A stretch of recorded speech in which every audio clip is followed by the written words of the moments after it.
So we talked about kind of a checklist of ways to keep track of your chicken's health. We looked at Miss Dixie and we looked at all the different things to make sure she looks healthy. Her comb looked good, her wings looked good, her feet looked good, all those things. But sometimes there are a few health concerns that can arise, and so let's talk about a few of them. One of them is mites or fleas.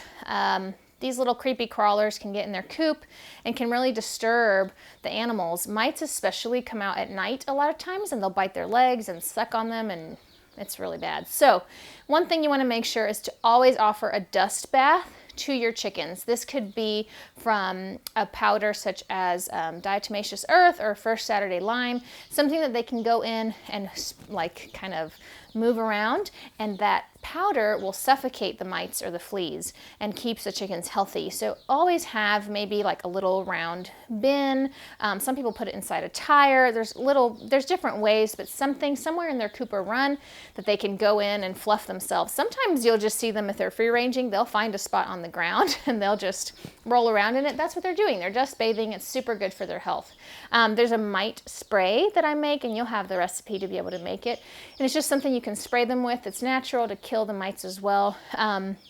Keep it in mind, if you feel like their legs are looking super scaly or they're looking splotchy in places, or you see little spots where they're bleeding, they might have mites. So just really pay attention to your chicken's health and make sure that's not something that is a problem. Another health concern, which isn't really a health concern, but something for you to be aware of, is molting.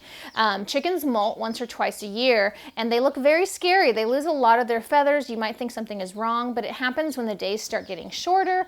They kind of molt their feathers and grow a new set. They might stop laying eggs. It's kind of the body's natural way of saying, we're going to reset, we're going to recharge.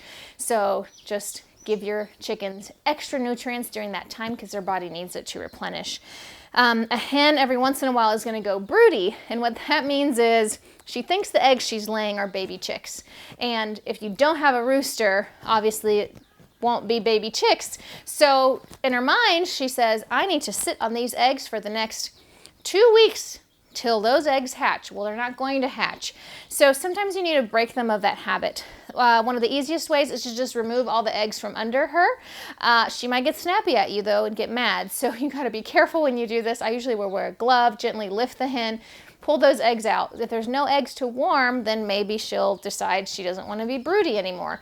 But I've had one that would persistently go back in her little nesting box and refuse to leave because she thought she was going to hatch eggs. So people have different methods. Sometimes you can just close the nesting boxes for that day so they can't go back in it for a day.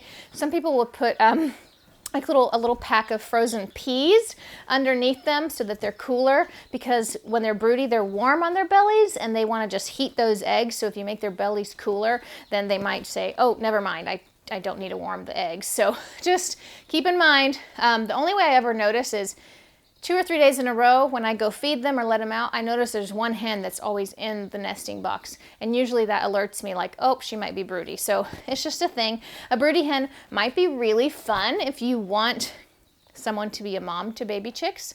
So if there's chicks at the store, you could maybe grab a few, put them under that hen, and she'll adopt them as her own. They say to do it at nighttime so the hen is unaware and she thinks the eggs hatched, and there they are, there's the babies. So maybe you can trick her into being a mom.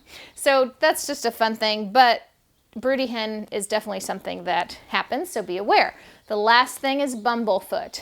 I didn't know what bumblefoot was till one of my chickens got it, and then I did not know what to do. And this is where, due to their, free ranging and kind of whatever they do, they develop a cut or something on the bottom of their foot, and it becomes infected and it becomes swollen, and it's really difficult for them to walk. So if you see them running around and they're limping or they're looking uncomfortable, they probably have bumblefoot. And when you look at their little foot on the bottom, it's swollen and has a little black dot. Usually at that point, it's become really severe, and this is going to sound super intense, but you have to take like a blade, like a scalpel, and cut that little part open to relieve the pressure. I had to call my vet. My vet came and did it. Now that she did it, I could probably do it. There's lots of YouTube videos. If you feel like you need to do this, you can probably do it yourself.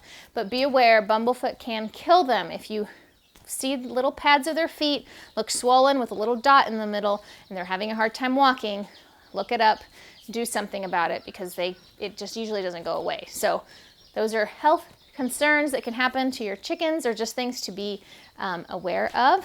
And if you watch them and take care of them, you'll know when it happens and you'll be able to know what to do.